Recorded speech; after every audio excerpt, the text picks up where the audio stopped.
most important thing is that you're here. So let's get straight into it, because you called the 2023 presidential election a slap to the face of the Nigerian people and insults to the collective intelligence of Nigerians. Tell us why you see it that way. Well, I see that when I wrote that letter, because I think it's important to preserve the truth. Right? I think that when something like this happens in a country, it's really important to tell the story of what happened. One of my favorite poems has this line, it's by Robert Lowell, and it says, "And yet, why not say what happened?" So I wanted to say what happened. And what happened is that this was an election that was really unforgivably flawed, and there's evidence for that. And I felt it was important to say that. But also, I wanted to call out the U.S. for what I consider a kind of two-facedness when it comes to Africa. So, the U.S. has a long history of complicity in, sort of non-democratic elections on this continent. So recently in Congo, 2 or 3 years ago, they endorsed an election that was an absolute sham. But then the same US will turn around and criticize Congo for not being democratic. And so my point was to say, be what you say you are. Right? You cannot criticize African countries for being undemocratic, while at the same time endorsing something that is quite self-evidently undemocratic. Well, that's a good point. But just delving deeper into your letter, you were quite categorical in saying that the electoral process was imperiled not by technical shortcomings, but by deliberate manipulation. Is there enough evidence in your assessment to support that claim? Yes, and I think maybe the most glaring is that we Nigerians all saw these mutilated election sheets, right? We all saw them. We saw polling unit agents talking about how what they had from the polling unit was not what was then announced formally, officially, or uploaded formally, officially. And I think for me that's a really striking reason and an example of how this election was not about technical glitches. And can we also realize that Nigeria is full of very bright young people in tech? There's no reason for that excuse of technical glitch. And the other question then is, if it was a technical glitch, why was it possible for most people to upload the results of the other federal elections, but not the presidential? And I think most of all is that there's just been this resounding, unfortunate silence from INEC and from the chair of INEC. I think Nigerians deserve the respect of an institution that's supposed to shepherd their democracy. So nobody's come out to explain to Nigerians how that happened. There's a statement about technical glitches. It's unconvincing. And knowing how much hope and trust that Nigerians invested in this election, knowing that Nigeria is a low trust society, means, I think, that if people really are sincere and there's really nothing to hide, then you make an extra effort to go out and explain to Nigerians what happened. Yes, that certainly makes a lot of sense to a lot of people. But in reacting to your letter, and some of the things that you said in it, the APC have suggested that you were not in Nigeria during the election and you did not vote, and therefore should not make categorical statements about an election you did not witness. What's your reaction to that? Well, I don't think it's very useful criticism. I should say, first of all, that I've never been fazed by criticism. I mean, I wrote this, of course, knowing fully well that there would be criticism from certain quarters. And I've seen a few things people have said to me, and it's kind of been amusing to read the juvenile fulminations of non-juvenile people. But that said, I actually did try very hard. And I should say, I have two homes. I have a home here in Lagos, I have a home in the US. I'm very often here. I tried very hard to get my PVC. And the reason I tried very hard is because I had been assured that technology would save us. right? That it had worked in Oshun, worked in Ekiti, and I think in Anambra, that it would save us. And so I really tried. And we should also talk about how difficult it was to collect PVCs and how that in itself is a form of voter disenfranchisement. And so I had done the first part, but then I couldn't collect my PVC. And so yes, did not vote. But my not voting does not mean that I cannot comment on an election. I'm a Nigerian citizen. Every Nigerian citizen has a right to have an opinion about this election. And so when people say that Beavers worked, but IREV didn't work, which is sort of a way of countering the accusation that the technology was manipulated, really the response is both have to work for the election to be credible. Right? So Beavers was about making sure that we didn't have ghost voters, that people who were actually there voted. But that it defeats the purpose if you then do not upload the results, because those results that you have you've made sure that real people voted, but then those real results, we can't see them in real time. We cannot see them as Professor Yakubu Mahmoud said. He said, and I'm going to quote because I read this so many times, that the public will be able to view the polling unit results as soon as elections are finalized on election day. Right? So I think that's a really important thing to talk about and to address with the Nigerian people. The Electoral Act says that INEC, give INEC the legal backing to have electronic transmission of results, and did say in a format that INEC would decide. And we know that format because the chair of INEC told us what the format would be when he said that these results would be uploaded at the end of voting from the polling units.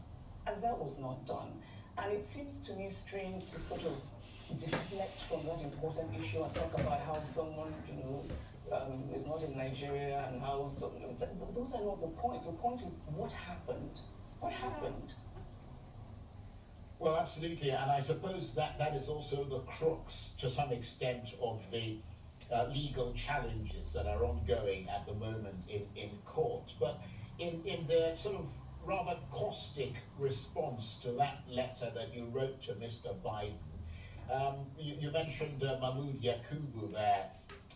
The Tinubu team have suggested that you may face a lawsuit over an allegation contained in your letter that Mr. Tinubu may have compromised the chairman of INEC, Mahmoud Yakubu, although you also point out that there is no evidence of the astronomical US dollar amount he is rumored to have received from the president-elect. Are you worried about the possibility of a lawsuit? No, and I'm not worried about at all. Again, I think that these are things that try to deflect from what is really important and what is at stake. It would be very useful if people could point out what is untrue in the letter. Right, so I think it's important, we talk about, we all know these stories of people who complained about, how we voted at the polling unit is not what we're seeing reflected in the results. All of those stories, which, yes, they're anecdotes, but I think they give us useful insight into what happened in that election. In a way, it becomes a kind of, all of those anecdotes together become a kind of tidal wave of truth-telling. And I think that the rumors surrounding this election are part of the story of this election. If you leave a gap in information, people will try to fill that gap. It's how human minds work. And again, like I said, our country is such a low trust society. And we're so desperate to believe in something, and then we believe in this election, it doesn't work out well, and nobody gives us a convincing reason. So of course people are going to rumor about people being compromised. Also, our political landscape is steeped in people being compromised. So I'm not worried about that. I think that any fair-minded person in this country who's honest will acknowledge that these rumors are circulating. I said very clearly there's no evidence for them, but I do think it's important to say in the story of this election that many people are starting to think that what explains what happened is this compromising. Yes, and of course, you supported Peter Obi, the candidate of the Labour Party in that election. He, according to the official results, came third, and we've seen a number of spokesmen from the APC suggesting that you were supporting your sort of tribesmen, to use a rather sort of old term. But in that context, what do you make of the polarization of the and the ethnic divisions that appear to be deepening as a result of this election? Do you see ethnicity as being politicized? If so, how dangerous is that in your assessment? Um, well, to address the first part, and you're right, tribesman is such an outdated and strange expression, which I think also says something about whoever is using it, right? I think that kind of accusation is a practice of what psychologists call projecting. So you're doing something, but then you accuse someone else of doing it, even though they're not. I did not support Peter Obi because he's Igbo as I am. I'm a person who does not take positions lightly. And so while I very much admire Peter Obi, respect him, there are many other Igbo men who I admire and respect, and I would never vote for them for president because I just don't think they would make good presidents. And so my support for Peter Obi is actually rooted in real things. It's rooted in my faith in his ability. And actually, I got to know him, I got to know Peter Obi years ago when he came to pay homage to my parents because he had heard that my father was the first professor of statistics in Nigeria and that my mother had retired as the first female registrar of the University of Nigeria. And so this man just sort of arrived and said he wanted to pay homage. And I was very impressed by that because it showed me how much he values education. And then he becomes governor of Anambra State, and he takes Anambra State to number one in education. And I remember being very impressed by the story of how he had given his personal phone number to all of the senior prefects in secondary schools in Anambra, which I think also showed me that he's interested in what ordinary people think, right? You don't just want to hear from the administrators, you want to hear from the students about what's really happening. And his focus on insecurity, he really tackled kidnapping in Anambra.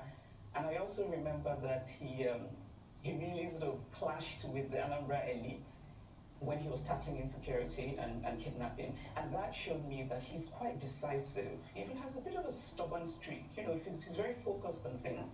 And so that's really why I support him. So this idea of sort of ethnicity is just really, again, I think it's a way of deflecting. Let's focus on what really matters. It's unfortunate that, and can I just say that I think that it's only one part of the political spectrum that is politicizing ethnicity, and I think it's very unfortunate. I don't think most people in Nigeria really care about ethnicity as much as they care about having a country that works. We want good leadership. We want the hospitals and the schools and the roads to be good. And that affects everyone. In Yoruba, in Yoruba, it affects everyone. Yes, again, people will agree with that assessment from you. But I wonder if I might change direction slightly and get your thoughts on the Nobel laureate Wole Soyinka's assertion on Arise News about reactions to the election results by the Labour Party's vice presidential candidate, Yusuf Dati Baba Ahmed, comments which Professor Soyinka described as fascistic. I mean, do you see that as part of the demonization of Mr. Obi and his running mate, as some have suggested, or do you agree that Dati Baba Ahmed went, or rather overstepped the bounds, and Professor Soyinka was, in that regard, justified to call him to order? I mean, I know you hold, or at least you have held Mr. Soyinka in high esteem. I still do. I have a lot of love for Professor Soyinka. I admire him, I respect him as a thinker, as a writer. I think everyone should read The Man Guide. and Ake, his memoir, is beautiful, right? But at the same time, I disagree very strongly with him about this particular issue. And actually, because I respect Professor Shoyinka so much, I went back and watched the interview. I had watched it when it aired initially, but I went back and watched it because I thought, am I missing something? And I think fascist is a really strong word. You know, fascist actually often makes me think of Mussolini's Italy. But I think we use it now, you know, sort of to address this kind of authoritarianism that's often populist and right-wing, you know, like in Hungary and even the former American president. And when you look at those situations, you can see why they have been termed fascist. And I did not see any reason that Mr. Dati Baba Ahmed's interview would have been termed fascist. You know, I think he was making a very strongly felt point about the elections. What he was saying, which again I thought seemed fairly reasonable, is that if our democracy is rooted in our constitution, and you then swear in a person who's been elected unconstitutionally, then you're in fact ending democracy. I think it's quite a reasonable position. Of course, we can argue about what that bit in the Constitution means, right? And I'm actually grateful for this whole election period because it's made me read things I probably never would have, such as the Nigerian Constitution, and also made me have quite a few suggestions for editing. But anyway, I think now we're talking about what does "and" mean, right? So Mr. Dati Baba Ahmed is saying that it's 2/3 and the FCT and that's separate, and it's a reasonable argument. And is a conjunction. We use it in that context often to mean plural, right? So we say Aisha and Yemi are coming, and we don't say Aisha and Yemi is coming. That's because they're two separate things, two separate entities. And of course the court will interpret, but I don't think it's unreasonable for educated Nigerians who can read and who know what the word "and" means to make their own interpretations and to argue it. And of course, the fact that the Labour Party is in court means that they do not believe that this election is constitutional. And so I just didn't, I didn't quite see why it would be termed fascist. I mean, I think a charitable way of reading Professor Shoyinka's comment is that Professor Shoyinka himself, I think it's fair to say that he is not given to restraint in language in general. And so maybe that's where that word fascist came from. However, I have suggestions for what we could use fascist for.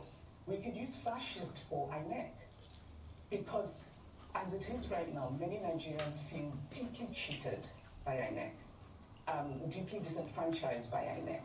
And there is an authoritarianism, which obviously is the basis of fascism, at the center of manipulating an election. Because what you're doing is you're gagging people, you're forcibly taking away their voice. That is fascist. Fascist is all of the violence that happened during the elections. Fascist is the way that some people remain silent about that violence. Fascist is a government that hasn't come out to address the very tangible and palpable discontent in this country. I think that and when I say that we can use fascist for INEC, what I mean is the fact that so many of us, including myself, are convinced that this was not in any way technological glitch. I think that Professor Yakubu had an opportunity for heroism, and I think he wasted it spectacularly. Because he could very easily have become the hero of not just Nigerians but Africa, because so many Africans are watching.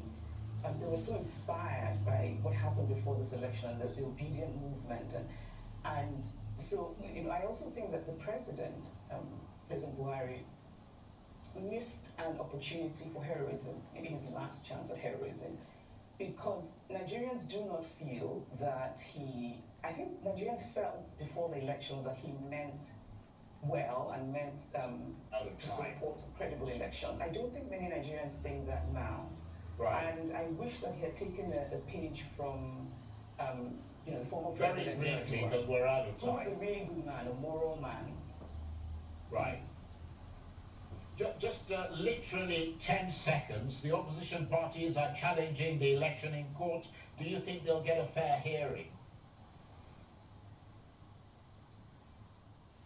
I hope they will. I think there's reason to doubt that because the Supreme Court has had rulings that just did not make a lot of sense to most people.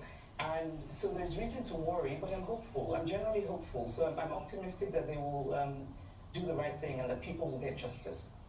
I'm really sorry I had to interrupt you to end the program, but unfortunately we're out of time. I could talk to you forever, but thank you very much indeed for taking the time to come and share these your thoughts about the elections with us. Chimamanda Ngozi Adichie is a critically acclaimed award-winning author, and she was talking to me from our studios in Lagos. That's it for this edition of Arise Prime Time.